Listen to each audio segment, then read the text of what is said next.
Artefacts சேனலுக்கு உங்களை அன்புடன் வரவேற்கிறேன். நான் உங்கள் ஆட்டா. ஹலோ காய்ஸ், எல்லாரும் எப்படி இருக்கீங்க? நம்ம இன்றைக்கி இன்னொரு ரெக்வஸ்ட் ஒன் ஷாட் பார்க்க போகிறோம். அதே மாதிரி என்னடா அது ரொம்ப சீக்கிரம் வந்துட்டாலேலாம் யோசிக்காதீங்க. இதை ஒரு ஆர்மி அவங்க பர்த்டேக்காக கேட்டாங்க. பர்த்டே வெயிட் பண்ணுமா? ஸோ நம்ம சேனலின் சார்பாக ஹாப்பி பர்த்டே. இவங்க ஜேகேவை ஒரு ராஜாவாக வச்சு ஒரு ஹிஸ்டாரிக்கல் ட்ராமா கேட்டாங்க. முக்கியமாக சேட் எண்டிங்கோடு கேட்டாங்க. பர்த்டே அன்றைக்கி சேட் எண்டிங்கான்னு கேட்பீங்க, ஆனால் ஹாப்பி எண்டிங்காக பார்த்து பார்த்து சலிச்சு போயிடுச்சுன்னு சொன்னாங்க. ஸோ இந்த கதை ஒரு சேட் எண்டிங்காக தான் இருக்க போகுது. ஆனால் கதை என்னை பொறுத்த வரைக்கும் நல்லா தான் இருக்கும். ஆனால் ஒரு விஷயம் என்னென்னா, அவங்க கமெண்ட் பார்த்தா கொஞ்சம் வைல்டாக அப்சஸ்டாக டார்க்காக இருக்க மாதிரி எனக்கு தோணுச்சு. பட் நம்ம சேனல்னு இல்லை, பொதுவாகவே எனக்கு அப்படியே கதை சொல்ல வராது. மேபி கொஞ்ச நாள் போனால் எனக்கு அந்த மாதிரி கதையும் தோணுமான்னு தெரியல. இதை ஏன் சொல்கிறேன்னா, அந்த ஆர்மி நினைக்கிற மாதிரி இந்த கதை இருக்குமான்னு தெரியல. ஸோ உங்களுக்கு பிடிக்கலன்னா மன்னிச்சிருங்கடா.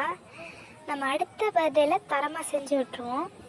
அண்ட் கதைக்குள்ளே போகிறதுக்கு முன்னாடி நீங்கள் எதாவது பர்த்டேக்கு ஒன் ஷாட் கேட்டிங்கன்னா ஒரு மாதத்துக்கு முன்னாடி சொல்லிடுங்க. ஏன்னா நான் இப்போ தான் சேனலில் ஸ்டார்ட் பண்ணியிருக்கேன். உடனே யோசிச்சு போட டைம் ஆகும். அப்படி அறக்க பறக்க செஞ்சால் நீங்கள் நினைக்கிற கதை வராமல் இருக்கலாம். அப்படி இல்லைன்னா என் மூலம் கொஞ்சம் வேலை செய்யாமலும் இருக்கலாம். ஓகே, இன்னும் பழகலை, ஸோ அதுதான் கொஞ்சம் டைம் எடுக்கும். ஓகே சரி, இந்த கதை ஃபுல் அண்ட் ஃபுல் கொரியாவில் நடக்கிற மாதிரி தான் போகும். ஸோ அவங்களோட கல்ச்சர் அவ்வளவா எனக்கு தெரியாது. நான் பார்த்த நிறைய ஹிஸ்டாரிக்கல் ட்ராமா வச்சு தான் இந்த கதையை ரெடி பண்ணியிருக்கேன். இதில் எதாவது தப்புன்னு நினச்சிங்கன்னா உங்கள் கருத்துக்களை கமெண்ட்டில் சொல்லிட்டு போயிடுங்க. அப்புறம் இந்த வீடியோவை பார்த்து யாராச்சும் நான் ஹிஸ்டாரிக்கல் ட்ராமாவே பார்த்ததில்லப்பான்னு சொன்னீங்கன்னா உடனே போய் ஒரு சின்ன மூவி பார்த்துட்டு வந்துடுங்க. அப்படி இல்லைன்னா அந்த கதை சரியாக இமேஜின் பண்ண முடியாது. ஓகே, நான் இது வரைக்கும் ஹிஸ்டாரிக்கலான கதையெல்லாம் போடலான்னு கூட யோசிச்சதில்லை. ஸோ பாதி ட்ராமாவை இன்ஸ்பயர் பண்ண சீனாக தான் இருக்கும். ஸோ அக்கா, இதை நான் அந்த ட்ராமாவில் பார்த்துருக்கேன், இது நான் எங்கேயோ பார்த்த மாதிரி இருக்குன்னா தோணும். அதுக்கு தான் இந்த டிஸ்க்ளைமர். சரி, இப்போ இன்ட்ரோ பார்ப்போம். அதுக்கு முன்னாடி எப்பயும் போல் சொல்கிறது தான், பின்னாடி எதா நாய்ஸ் கேட்டிருந்தா ரொம்ப சாரி.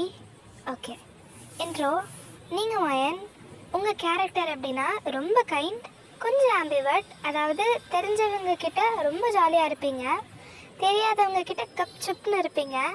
ஓகே, அண்ட் இந்த கதையோட இன்ட்ரோ என்னென்னா, கொஞ்சம் ஃபேண்டசி கலந்த ஒரு ரொமான்டிக் ஒன் ஷாட் தான். சாரி, ஒன் ஷாட் இல்லை, இது 2 ஷாட்டாக போகலாம். எனக்கே சரியாக தெரியல. அதே மாதிரி கதையோட பேர் கூட எனக்கு நான் போடுறப்ப அப்லோட் பண்ணுறப்போ நான் தம்ப்நெயில்லையோ இல்லை டைட்டில்லையோ கொடுக்குறேன். ஓகே, அப்புறம் ஜேகே உங்கள் மேலே அப்சஸ்டாக இருக்க மாதிரி கேட்டாங்க. நான் ட்ரை பண்ணுறேன், ஓரளவுக்கு வரும். Okay, done. அப்புறம் இந்த கதையில் ஜேகே கொஞ்சம் சைலண்ட் டைப் தான். ஓகே, இந்த கதைக்கு இன்ட்ரோ அவ்வளவா தேவைப்படாது. சரி, இப்போ கதைக்குள்ளே போவோம். ஸ்டார்டிங் சீனில் லேட் நைட் ஒரு அடர்ந்த காட்டை காமிக்கிறாங்க. அதுவும் ஏரியல் வியூவில், அதாவது வானத்திலேருந்து பார்த்தா எப்படி இருக்கும் அந்த மாதிரி ஒரு பெரிய காட்டிலேருந்து தான் கதை ஆரம்பிக்குது. அந்த காட்டுக்குள்ளே ஒரு சர்க்குலர் கிரவுண்டு. அதுவும் எப்படி தெரியுதுன்னா, அந்த கிரவுண்டில் இருந்து மட்டும் ஆரஞ்சு கலரில் நெருப்பெறிகிற மாதிரி இருக்குது. அந்த மொத்த காடும் நைட்டில் டார்க் லைட்டில் தெரிகிறப்போ அந்த கிரவுண்ட் மட்டும் ஆரஞ்சு கலரில் தெரியுது. இப்போ அந்த கிரவுண்டில் என்ன நடக்குதுன்னு காமிக்கிறாங்க.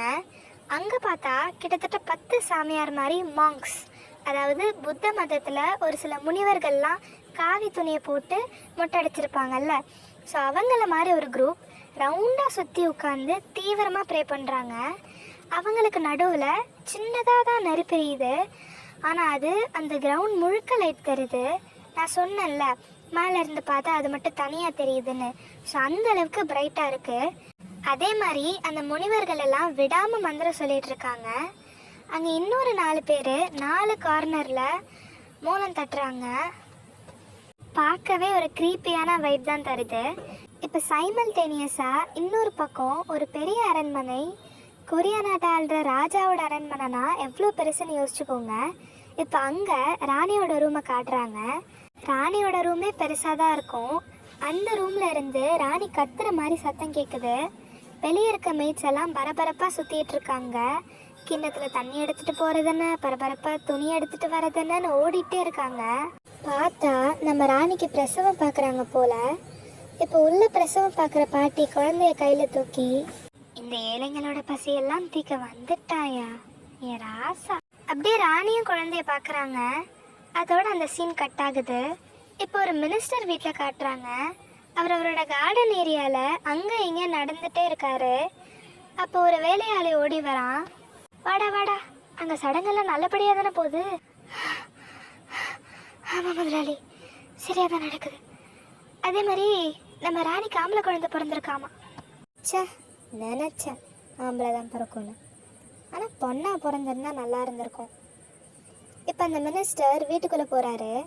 உள்ளே பார்த்தா பெரிய பெரிய அதிகாரிங்க அப்புறம் முக்கியமான மினிஸ்டர்லாம் உட்காந்துருக்காங்க. அங்கே பக்கத்து நாட்டு கவர்னர்கிட்ட மினிஸ்டர் போய் விஷயத்த சொல்கிறாரு. அவர் பார்க்க நல்லா யங்காக தான் இருக்கார். அப்படியே பொறுமையாக எழுந்திரிச்சு ஒரு ரூம்குள்ளே போகிறாரு.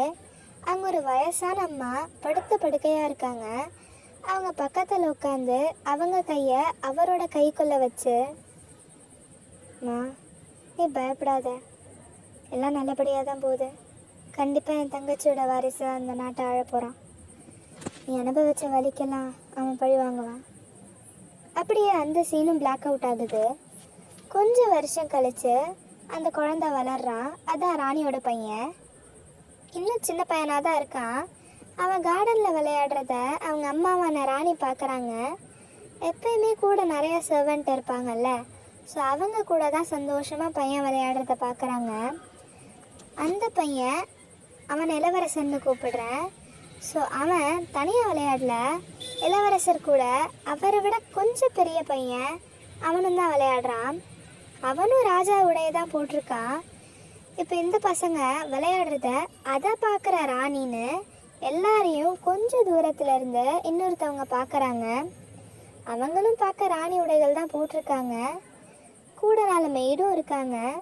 சும்மா போகிறப்ப பசங்க விளையாடுறது, ராணி இதை பார்க்குறதுன்னு எல்லாத்தையும் கொஞ்சம் காண்டோட தான் பார்க்குறாங்க. கூட இருக்க மெய்டும் கொஞ்சம் ஏற்றி விடுற மாதிரி தான் தெரியுது. ஆனால் என்ன பேசுகிறாங்கனால கேட்கல. ஓகே, இவ்வளோ நேரம் எதுவும் புரியாமல் தான் கேட்டிருப்பீங்க. என்னன்னு இப்போ சொல்கிறேன். பொதுவாக ராஜானா நிறைய ராணி வச்சுருப்பாங்க. நம்ம ஊரில் இது இருக்கான்னு தெரியல, ஆனால் கொரியாவில் ராஜாக்கு நிறைய வைஃப் இருப்பாங்க. இது எதுக்குன்னா, ஒரு நாட்டை ஆளணும்னா, அதுவும் மிகப்பெரிய நாடான கொரியாவை ஆளணும்னா முதல்ல நிறைய இளவரசர் இருக்கணும். அத்தனை இளவரசரையும் ஒரே ராணியால் பெற்றுக்க முடியாது. ஸோ அதுக்காக தான் கான்சோர்ட்ஸ் அவங்கள அரசருக்கு கல்யாணம் பண்ணி வைப்பாங்க. முக்கியமாக ராணிங்கிறவங்க குழந்தை பெற்றுக்க மட்டும் இல்லை, அந்த ராஜ்யத்தை ராஜாவோட சேர்ந்து ஆட்சி செய்ய தான். ஆனால் கான்சோர்ட்ஸ் அப்படி இல்லை. மெயினாக இளவரசரை பெற்றெடுக்க வேண்டியது அவங்க கடமை. அவங்க 1-2 பேர்லாம் இருக்க மாட்டாங்க, கொஞ்சம் நிறைய பேர் தான் இருப்பாங்க. அதை தவிர்த்து அவங்களுக்குன்னு ஒரு சில பவர்ஸ்லாம் இருக்குது. முக்கியமாக இந்த கான்சோர்ட்ஸ் எல்லாம் பெரிய பெரிய பதவி இருக்க மினிஸ்டர்ஸ், கவர்னர்ஸோட பொண்ணுங்களாக தான் இருப்பாங்க. அது மட்டும் இல்லாமல் பக்கத்து நாடோட போர் இல்லாமல் பழக அவங்க பொண்ணை கான்சோர்ட்ஸாவோ இல்லைனா ராணியாவோ மற்ற நாட்டோட ராஜாக்கு கட்டி வைப்பாங்க. ஸோ அத்தனை கான்சோர்ட்ஸ் மூலயமா வர இளவரசர்களில் ஒருத்தரை தேர்ந்தெடுத்து அடுத்த ராஜாவை முடிசூட்டுவாங்க. அடுத்த ராஜா ராணியோட பையனாக தான் இருக்கணும்னு எந்த அவசியமே இல்லை. மெயின் ப்ரையாரிட்டி அந்த இளவரசர் மேலே தான் இருக்கும். சரி, இப்போ கான்சோர்ட் கதை புரிஞ்சிருச்சா? இப்போ ஆக்சுவல் கதை என்னென்னா, அன்றைக்கி பிறந்தது ராணியோட குழந்தை தான். ஆனால் இங்கே மேட்டர் என்னென்னா, அந்த சடங்கு, அதாங்க காட்டில் ஏதோ யாகம் வளர்த்து மந்திரம்லாம் சொன்னாங்கல்ல, அது எதுக்குன்னா ராணியோட பையன் நம்ம இளவரசர் அடுத்த ராஜாவாக ஆகக்கூடாதுன்னு தான். அது மட்டும் இல்லாமல் இளவரசரோட ஒரு வளர்ந்த பையன் விளையாண்டான்னு சொன்னல, அது ஒரு கான்சோர்ட்டோட பையன். அதே மாதிரி இவங்க விளையாடுறத பார்த்த அந்த லேடி, அவங்க தான் இந்த வளர்ந்த பையனோட அம்மா. இப்போ இந்த கான்சோர்ட்டோட பேர் லேடி மினா, அவங்களோட வளர்ந்த பையனோட பேர் கிம். சின்ன பையன்தான், ஆனால் இளவரசரை விட பெரியவன். ஆல்சோ ஒரு கவர்னர் அவரோட அம்மா கையை பிடிச்சி பேசினார்ல, அப்போ கூட என் தங்கச்சியோட பையன்தான் அடுத்த ராஜான்னு சொன்னார்ல, அந்த கவர்னர் தான் நம்ம கான்சோர்ட் மினாவோட அண்ணா. அந்த படுத்த படுக்கையாக இருந்தவங்க தான் கவர்னர் அப்புறம் கான்சோர்ட்டோட அம்மா. பொதுவாக அரசரோட பதவி மேலே எல்லாருக்கும் கண் இருக்கும். முக்கியமாக அந்த பவரை அனுபவிக்க இந்த இளவரசர்களை தான் கீயாக யூஸ் பண்ணுவாங்க. அந்த மாதிரி 2 டீம் இருக்கும். ஒரு டீம் ராணிக்கு சப்போர்ட் பண்ணுவாங்க, அதாவது ராணியோட பையன்தான் அடுத்த ராஜாவாக இருக்கணும்னு ஒரு டீம். இன்னொரு டீம் கான்சோர்ட், நிறைய பேர் இருப்பாங்கல்ல, அவங்கள ஹை கான்சோர்ட்டுக்கு ஒரு டீம் சப்போர்ட் பண்ணுவாங்க. ஆனால் இந்த டீமால் இளவரசர்களை அடுத்த அரசராக ஆக்குங்கன்னு ரெக்கமெண்ட் பண்ண முடியுமே தவிர முழுசாக அவங்க நினச்ச இளவரசரை ராஜாவை ஆக்க முடியாது. இருந்தாலும் அந்த டீமோட சப்போர்ட் என்றைக்குமே இருக்கும். ஓகே, இப்போ ஒரு டீம் நம்ம ராணிக்கு சப்போர்ட் பண்ணுறாங்க, இன்னொரு டீம் ஹை கான்சோர்ட்டான லேடி மினாக்கு சப்போர்ட் பண்ணுறாங்க. அந்த பசங்க இன்னும் முழுசாக கூட வளரலை. ஆனால் அதுக்குள்ளேயே யார் ராஜாவாகணும்னு இப்போவே போட்டி ஆரம்பிச்சிடுச்சு. தட் இஸ் இளவரசர் விசஸ் கிம். தன்னோட பையன் கிம் தான் அடுத்த அரசராக வரணும்னு ஒரு எண்ணத்தில் தான் லேடி மினா ராணி மேலேயும் அவங்களோட பையன் மேலேயும் காண்டில் சுற்றிட்டு இருப்பாங்க. சரி, இப்போ கான்செப்ட் புரிஞ்சிருச்சா? ஓகே, அடுத்த சீன் ரொம்ப வருஷம் கழித்து காட்டுறாங்க. கிட்டத்தட்ட 10-15 வருஷம் கழித்து ஒரு சின்ன அரண்மனையில் ஒரு பொண்ணு எங்கேயோ போகிறதுக்கு ரெடி ஆகிட்டு இருக்கா. அவளுக்கு ட்ரெஸ்ஸு போட்டு விடுறதுக்கு கூட சர்வெண்ட்ஸ் தான். பார்க்க நல்ல பெரிய எடுத்த பொண்ணு மாதிரி தான் தெரியுறா. 4 லேயர் ட்ரெஸ்ஸு போட்டு விட்டு தான் கிளப்புறாங்க. சரி, அவள் எங்கே போக தான் ரெடி ஆகுறான்னு பார்த்தா சும்மா சந்தைக்கு போக தான் அவ்வளோ சீனு. கூட ஒரு பொண்ணு தான் வரா, மெய்ட் மாதிரி தான் தெரியுது. ஆனால் 2 பேரும் அவ்வளோ சகஜமாக ஃப்ரெண்ட்ஸ் மாதிரி பழகுறாங்க. இப்போ இந்த பெரிய எடுத்த பொண்ணோட பேர் ஒயன். எஸ், நீங்கள் தான் அது. உங்கள் கூட வர சர்வெண்ட் பேர் மீரா. என்னடா இது கொரியன் பேரா இல்லைன்னு யோசிப்பீங்க. ஆனால் நம்ம ஊர் பேராக இருந்தால் கொஞ்சம் ஈஸியாக இருக்கும்னு தோணுச்சு. ஓகே, இப்போ நீங்கள் பார்த்து ஜாலியாக ஊர் சுற்றுறீங்க. ஆனால் உங்கள் கூட வந்த மீரா பதறிக்கிட்டே இருக்கா. ஏன்னா எவனுக்கும் தெரியாமல் எகிரி குதிச்சு தான் வந்திருப்பீங்க. அதான் நம்ம தலையை காவு வாங்கிட போகிறாங்களோன்னு பயந்துகிட்டே வரா. 2 பேரும் வேறு ட்ரெஸ் மாற்றிட்டு தான் வந்திருப்பீங்க. கூட முக்காடும் போட்டிருப்பீங்க. ஸோ அப்படியே எல்லா கடையும் சுற்றி பார்த்துட்டு இருக்கும்போது பார்த்தா ஒரு ஹேண்ட்ஸமான பையன் யாரோ ஒரு திருடனை துரத்திக்கிட்டு இருக்கான். அவன் மட்டும் சேஸ் பண்ணல, இன்னொரு ஹேண்ட்ஸமான பையன் தான் கூட ஹெல்ப் பண்ணுறான். அந்த 2 பசங்க யாருன்னா, ஒன்று நம்ம ஜேகே, இன்னொன்று நம்ம ஜிவன். போகிற போக்கில் ஜேகே உங்களை தெரியாமல் அடிச்சிருப்பாரு. நீங்கள் இன்ன வரைக்கும் 2 பேரையும் பார்த்துருக்க மாட்டீங்க. எவன்டா அவனு திட்டுறதுக்காக நிமிர்ந்து பார்த்தா ஜேகே, வாவ் யார் அந்த ஹேண்ட்ஸமான பையன்னு சொல்ல விடுறீங்க. ஆனால் இங்கே மீரா எவனையுமே பார்க்கல. ஐயோ நம்ம முதலாளியம்மாவை அடிச்சுட்டு போயிட்டானே, அவங்களுக்கு என்ன ஆச்சுன்னு தான் வருத்தப்படுறா. உங்களை சுற்றி செக் பண்ணி உங்களுக்கு எதுவும் ஆகலையான்னு கன்ஃபார்ம் பண்ணிட்டு இருக்கா. நீங்கள் இவ்வளோ நேரம் சொல்ல விட்டுட்டு யாரா அது குளிக்கிட்டு இருக்கான்னு மீராவை பார்க்குறீங்க. அப்போ என்ன ஆச்சுன்னு தெரியல. மீரா கையை பிடிச்சிட்டு ஓடிட்டு இருக்க 2 பேரையும் நீங்கள் 2 பேரும் துரத்துறீங்க. மீராக்கு ஒன்றும் புரியல. ஆனால் முதலாளி அம்மா எங்கே போனாலும் நம்மளும் போகணும்ல, அதனால கூட வரா. அப்போ அவனுங்க தெருவாக சுற்றி அந்த திருடனை பிடிச்சிட்டானுங்க. ஜேகே தான் வச்சு கும்முன்னு குத்திட்டு இருக்காரு. அவனை அடித்து முடிச்சு திருடின பொருளெல்லாம் எடுத்துட்டு திரும்ப சந்தையில் ஜாயின் ஆகிக்கிறானுங்க. இங்கே நீங்கள் 2 பேரும் பாதி தூரத்தில் எங்கே போனானுங்கன்னு தெரியாமல் ஸ்டக் ஆகிட்டீங்க. அப்போ மீரா, எப்பயாச்சும் சொல்கிறீங்களா எதுக்கு ஒன்று சே எங்கே போனானுங்கன்னு தெரியல. அதுவும் இல்லை, ஒரு அழகான பையனை பார்த்தேன், நல்லா இருந்தான். ஐயோ வாயிலடிங்க, எப்பெல்லாம் சொல்லக்கூடாது. ஐயா அங்கே உங்களுக்காக இளவரசரை கல்யாணம் பண்ணி வைக்கலான்னு பேசிகிட்டு இருக்காங்க. நீங்கள் என்னன்னா இங்கே தெருவில் போகிறவனெல்லாம் துரத்திட்டு இருக்கீங்க. இதெல்லாம் தெரிஞ்சா அவ்வளோதான், நான் தொலைஞ்சேன். நீங்கள் அவள் புலம்புறதெல்லாம் கண்டுக்கலை, அப்படியே தான் சந்தையில் சுற்றிட்டு இருக்கீங்க. அப்போ திடீர்னு 4-5 அம்பு உங்களை நோக்கி வேகமாக வருது. அப்போ ஜேகே தான் உங்களை அவர் பக்கம் இழுத்து காப்பாத்துறாரு. இப்போ இன்னொரு பக்கம் மீராவை யாரோ இழுக்கிறாங்க. யாருன்னு பார்த்தா நம்ம ஜிமின். அவர் மீரா வாயை பொத்தி ஒரு சின்ன சந்தில் இழுக்கிறாரு. அவள் யாராவது முழிச்சுக்கிட்டு இருக்கா. இந்த பக்கம் அந்த அம்பு எவனோ எங்கிருந்தோ விட்டுட்டே இருக்கான். ஆனால் ஜேகே உங்களை காப்பாற்றின உடனே விடுறதை நிறுத்திட்டான். நீங்கள் வேஸ்ட்டை பிடிச்ச மாதிரி எடுத்திருப்பாரு. ஆனால் நீங்கள் அதெல்லாம் கண்டுக்கலை. அந்த நேரத்துலையும் வாயை பொழந்து சைட் அடிக்கிறீங்க. ஆனால் அங்கே ஒருத்த மட்டும் அம்ப விடலை, 4 பக்கத்தில் இருந்தும் 4 பேர் அம்ப விடுறானுங்க. கொஞ்ச நேரத்துலேயே திரும்ப அம்ப விட ஆரம்பிச்சிட்டானுங்க. ஜேகே எங்கேருந்து விடுறாங்கன்னு கண்டுபிடிச்சிட்டாரு. சரி போய் அவனை பிடிப்போன்னு பார்த்தா நீங்கள் பக்கத்தில் நிற்கிறீங்க, உங்களை தனியாகவும் விட முடியாதுன்னு அந்த சந்தையிலேருந்து வேறு டைரக்ஷனில் இன்னொரு தெருக்குள்ளே உங்களை கூட்டிகிட்டு போகிறாரு. அங்கே பார்த்தா ஜிமன் மீராவை இழுத்து அந்த தெருக்குள்ளே தான் கூட்டிகிட்டு வந்திருப்பாரு. ஆனால் அங்கே ஓரமாக யாருக்குமே தெரியாத மாதிரி, யாரும் அம்பு விடாத மாதிரி மீராவை பெண் பண்ணி நிற்கிறாரு.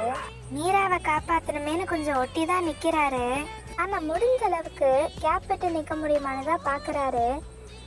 அவளை சேஃபாக நிற்க வச்சுட்டு அம்பு விடுறது நின்றுச்சான்னு எட்டி பார்க்குறாரு. பார்த்தா அதே தெருவுக்குள்ள ஜேகேவும் நீங்களும் வரீங்க. சந்தையில் தான் ரொம்ப கூட்டமாக இருந்துச்சு. ஆனால் அந்த தெருவில் கூட்டம் அதிகமாகலாம் இல்லை. ஜேகேவும் வயனும் அந்த தெருவில் ஓடி வரப்போ ஜிமின் மீராவோட அந்த பொசிஷனை பார்த்த உடனே, இங்கே என்னடா படம் ஓட்டிக்கிட்டு இருக்க, வா எல்லாம் துரத்துறானுங்க. அப்போ நீங்கள் மீராவை பார்த்து, நல்லா வாழ்றீ நீ. அப்போ ஜிமனும் மீரா கையை பிடிச்ச ஜேகே அப்புறம் வயன் 2 பேர் பின்னாடியும் போகிறாரு. ரொம்ப நேரமாக ஓடி இருப்பாங்க.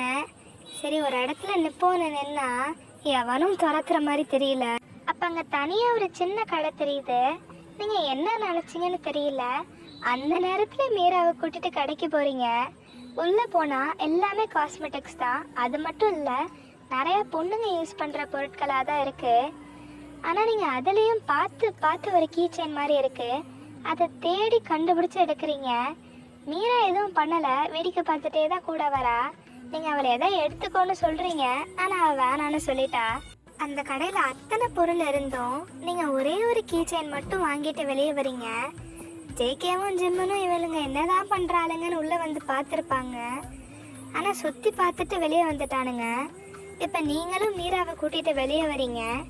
வந்து ஒரு பெரிய வணக்கத்தை போட்டு அந்த கீ செயினை நீட்டுறீங்க. நம்ம ஊர் வணக்கம் இல்லை, இது அவங்க ஊரில் புசுக்குன்னு முடிஞ்சிருவானுங்கல்ல, அந்த மாதிரி மரியாதையாக அந்த கிஃப்ட்டை நீட்டுறீங்க. ஜேகே பார்த்துட்டு முழிக்கிறாரு. நீங்கள் 2 பேரையும் காப்பாற்றினதுக்கு ரொம்ப நன்றி. அந்த நன்றிக்காக தான் இந்த பரிசு. நீங்கள் இதை கண்டிப்பாக ஏற்றுக்கணும். அவரும் தயக்கத்தோடு தான் கையில் வாங்குறாரு. ஆனால் பதிலுக்கு அவர் ஒரு சின்ன கிளிப் மாதிரி இருக்குது, ரொம்ப அழகாக வெள்ளையாக இருக்குது, அதை நீட்டுறாரு. நான் இதை ஏற்றுக்கணும்னா நீயும் நான் கொடுக்குற பரிசு ஏற்றுக்கோன்னு சொல்லி தராரு.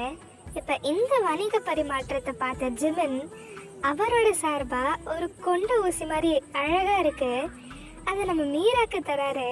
அப்போ மீரா, என்னது இது தெரியல, ஆனால் இதை நீ பார்த்துட்டே இருந்த, அதை நான் பார்த்தேன். இல்லை பரவாயில்ல, எனக்கு வேணாம். அட பொடிமா, இதை நான் வச்சு என்ன பண்ண போகிறேன், நீயே வச்சுக்கோ. மீரா வேணான்னு சொல்லியும் கையில் வம்படியே கொடுத்துட்டு போயிடுறாரு. ஜேகே ஜிமின் போகிறத பார்த்துட்டு போயிட்டு வரேன்னு சொல்லிட்டு போயிடுறாரு. அடுத்த சீனில் உங்கள் வீட்டில் உங்கள் அம்மா உங்களை தேடி ரூமை திறக்கிறாங்க. உள்ளே பார்த்தா அடக்க ஒடுக்கமாக படிச்சுட்டு இருக்கீங்க. மீராவும் அவள் பொசிஷனில் கரெக்டாக உட்காந்துருக்கா. உங்கள் அம்மா ஓகே பொண்ணு வீட்டில் படிச்சுட்டு தான் இருக்கான்னு போயிடுறாங்க. அவங்க கதவை சாத்தின அடுத்த செகண்டு நீங்கள் உங்கள் தலைகாணி கீழே ஒழிச்சு வச்சுருந்த கிளிப்பு அவர் கொடுத்தார்ல, அதை எடுக்கிறீங்க. நாலு பூரா அதையே கூட பார்த்துட்டு இருப்பீங்க. அந்த அளவுக்கு ஃபர்ஸ்ட் சைட்லேயே விழுந்துட்டீங்க. அப்போ உங்களுக்கு ஒன்று கிளிக் ஆகுது. அப்படியே மீரா கிட்ட, ஏய் மீரா, உங்ககிட்ட இன்னொருத்தர் ஏதோ பரிசு கொடுத்தார்ல, எங்க காமி, இந்தாங்கம்மா. என்னது இது, கொண்ட ஊசின்னு நினைக்கிறேன். அதை கேட்கல, எப்படி ஒரு பையன் ஒரு பொண்ணுக்கிட்ட கொண்ட ஊசி கொடுத்தா அவன் கல்யாணம் பண்ணிக்கலாம்னு கேட்கறதான அர்த்தம்? என்னது, ஏன் உனக்கு தெரியாதா? இல்லையம்மா, அது மட்டும் இல்லை, அந்த பொண்ணு அவர் கொடுத்த கொண்ட ஊசியை பயன்படுத்தினா அவருக்கு சம்மதம் தெரிவிச்சதா அர்த்தம். ஆத்தாடி, எப்படிம்மா பார்த்த உடனே அதை கொடுத்தாரு? எனக்கு என்ன தெரியும், ஒரு வேலை ஒன்று பிடிச்சிருக்கலாம். ஆனால் அவர் நான் அதை பார்த்துட்டே இருந்ததுனால வாங்கி கொடுத்தேன்னு தான் சொன்னார். என்னவோ சொல்கிறேன், ஆனால் எனக்கு அவரை பார்த்தா உன்னை பிடிச்சிருக்கிறதுனால தான் வாங்கி கொடுத்த மாதிரி தெரியுது. அட போங்கம்மா, என் மனசை குழப்பிக்கிட்டே இருக்கீங்க. ஏய் உண்மை சொல்லு, உனக்கு அவரை பிடிச்சிருக்கு தானே? அப்படிலாம் இல்லை. ஏய் பொய் சொல்லாத, நான் 2 பேரும் ஜாலியாக விளையாடிட்டு இருக்கீங்க. அப்போ திடீர்னு கதவு திறக்குது. மறுபடியும் உங்கள் அம்மா தான். வயன், உடனே வெளியே வா, அப்பா பேசணும்னு சொன்னார். சரிம்மா. அடுத்த சீனில் நீங்கள் ஹாலில் உட்காந்துருக்கீங்க, எதிர்க்க உங்கள் அம்மா அப்பா சீரியஸான மூடில் உட்காந்துருக்காங்க. வயன், சொல்லுங்கப்பா. உனக்கு தெரியும்ல அம்மா அப்பா உன்னை எவ்வளோ கஷ்டப்பட்டு வளர்த்தோன்னு. தெரியும்ப்பா. இப்போ உங்கள் அம்மா, நீ எங்களுக்கு ஒரே பொண்ணு, தங்க தட்டில் வச்சு தாங்கணும், கொஞ்சம் சேட்டை பிடிச்ச பொண்ணு தான், ஆனால் இனிமே உன் வாழை மொத்தமாக சுருக்கிக்கணும். இவங்க பேசுகிற டோனே தெரிஞ்சிருச்சு எதை பற்றி பேசுகிறாங்கன்னு. புரியுதுமா? புரிஞ்சா சரிதான். நாளை பண்ண ரசவைக்கு போன பிறகு சுட்டித்தனத்தை காட்டினா அங்கே என்ன பண்ணுறது? இப்போவே குறைச்சிக்கோ. நீங்கள் இப்போ ஷாக் ஆகி நிமிர்ந்து பார்க்குறீங்க. நீங்கள் என்ன நினச்சிருப்பீங்கன்னா, சரி ஏதோ கவர்னர் வீட்டுக்கோ இல்லை மினிஸ்டர் வீட்டுக்கோ தான் கட்டி கொடுக்க போகிறாங்கன்னு பார்த்தா அடுத்த ராணியாக்க பார்க்குறாங்க. ஏற்கனவே ஜெய்க்கு கட்டி வச்ச கோட்டையெல்லாம் இடிஞ்சு போயிடுச்சுன்னு தான் நினச்சிங்க. ஆனால் இப்படி கல்யாணம் பண்ணி வைக்க போகிறாங்க, அதுவும் இளவரசருக்குன்னா சும்மாவா? மா, என்னடி கிணத்துல தள்ளுறதா முடிவு பண்ணிட்ட? அதுக்கு நான் கடல்லையா தள்ளி விடுவ? நான் பொண்ணுமா, எப்படிமா தோணுச்சு உனக்கு? அப்போ உங்கள் அப்பா, வயன் ஒழுங்கா பேசு, அரசவையிலையும் இப்படி தான் போய் பேசுவியா? உங்கள் அப்பா மேலே உங்களுக்கு கொஞ்சம் பயம்தான், ஸோ ஓரளவுக்கு அமைதியாக்கிட்டுறீங்க. அப்போ உங்கள் அம்மா, இது பாரு வயன், எங்களுக்கு எதுவும் தெரியாமலாம் உன்னை போக சொல்லலை. சொல்ல போனோன்னா நாங்களே உன் பேரை கொடுக்கல. ஆனால் உனக்கு தெரியும்ல ராணி நம்ம தூரத்து சொந்தத்துக்கும் தூரத்து சொன்னோன்னு. அதுக்கு அவங்க தான் உன்னை போட்டியில் கலந்துக்க சொன்னாங்க. ராணி பேச்சு எப்படி எங்களால் தட்ட முடியும்? அது மட்டும் இல்லை, இது வெறும் போட்டி தானே, அதில் எத்தனை பேர் கலந்துக்குவாங்கன்னு தெரியும்ல. அதில் ஒருத்தியாக தான் நீ போய் சேர போகிற. இளவரசருக்கு மனைவியாக போகிறதுக்கெல்லாம் ஏதாவது புண்ணியம் செஞ்சுருக்கணும். அப்போ நான் செய்யலைன்னு சொல்கிறீங்களா? அது உனக்கு தான் தெரியும். இப்போ உங்கள் அப்பா, சரி இப்போ எல்லாத்துக்கும் தயாராகு, நாளைக்கு போகணும். நாளைக்கா? ஆமாம், இப்போ கிளம்பு போ. நீங்கள் அதிர்ச்சியில் என்ன பண்ணுறதுனே தெரியாமல் வாயை பழக்கிறீங்க. ஸோ அத்தோட ஸ்க்ரீன் பிளாக் அவுட் ஆகுது. அதே மாதிரி இந்த பார்ட்டு முடியுது. நான் லைக் இன்னும் கொஞ்சம் இழுத்துட்டு போகலான்னு தான் நினச்சேன், ஆனால் முடியலைங்க, ரொம்ப லேட் ஆகிடுச்சு. ஸோ ஓகே, நான் கூடிய சீக்கிரமே செகண்ட் பார்ட் போட்டுடுறேன். போட்டுருவேன், சீக்கிரமாகவே போட்டுருவேன். சாட்டர்டேக்குள்ளே போட்டுருவேன். அவங்க இந்த வாரத்துக்குள்ளே கேட்டாங்க. ஓகே, நான் போட்டுடுறேன். அதே மாதிரி லேட் ஆகிடுச்சுன்னா ரொம்ப மன்னிச்சிருங்க. அதுவும் முக்கியமாக இந்த பர்த்டேகளுக்கு வெரி வெரி சாரி. நீங்கள் கொஞ்சம் லேட்டாக சொன்னதுனால சாரி. நீங்கள் லேட்டாக சொல்ல, நான் வீடியோ லேட்டாக அப்லோட் பண்ணதுனால தான் உங்களால் லேட்டாக சொல்ல முடிஞ்சிச்சு. சரி okay, anyways happy birthday once again. இந்த ஃபர்ஸ்ட் பார்ட்டில் அவ்வளோவெல்லாம் எதுவும் இருக்காது, ஓரளவுக்கு இன்ட்ரடக்ஷன் மாதிரி தான் கொடுத்துருப்பேன். ஸோ போன வீடியோ மாதிரி எவரும் அந்த போன எஃப்எஃப் போட்டேன்ல, ஃபஸ்ட்டு பாட்டுக்கு 100 வியூஸு, செகண்ட் பாட்டுக்கு 500 வியூஸ்னு எதாவது பண்ணிங்க பொழந்துருவேன். 2 வீடியோ ஒழுங்காக பார்க்குறீங்க. அதே மாதிரி இன்னொன்று என்னென்னா, நான் சொன்னேன்ல உங்களுக்கு இளவரசருக்காக காம்படிஷனுக்கு நீங்கள் போக போகிறீங்க. அந்த காம்படிஷனில் அடுத்தடுத்து என்ன நடக்க போகுது, அண்ட் ஆல்சோ நிஜமாவே அந்த இளவரசர் யார் அதை கெஸ் பண்ணிடுங்க. கீழே கமெண்டில் சொல்லிடுங்க. தெரிஞ்சிருக்கும், கிட்டத்தட்ட அப்புறமா சொல்லிட்டேன் யார் இளவரசர்னு. தெரிஞ்சால் கீழே கமெண்ட் பண்ணிடுங்க. Okay, bye, tata. அதே மாதிரி இன்னொரு யாருமே ஆரம்புக்கு ஒன் ஷாட் போடுங்கன்னு கேட்டாங்க. நான் கண்டிப்பாக போடுறேன். ஸ்கிரிப்டெல்லாம் ஒரு 20% ரெடி பண்ணிட்டேன். மிச்சம் பொறுமையாக உட்காந்து முழு கதையை முடிச்சுட்டு நான் ரெக்கார்ட் பண்ணி கண்டிப்பாக போடுறேன். அது கொஞ்சம் தரமாக போடணுன்னு தான் வச்சுருக்கேன். ஓகே, போன 2 வீடியோவில் கமெண்ட் பண்ணிட்டீங்க, அதுக்கு தான் சாரி. ஓகே, இந்த பர்த்டே ரெக்வெஸ்ட்டு இப்போ தான் கேட்டாங்க, பர்த்டே வெயிட் பண்ணாதில்ல, ஸோ அதனால் சீக்கிரம் போட்டேன். உங்களுக்கு கூடிய சீக்கிரமே போட்டுறேன். ஓகே, பாய்.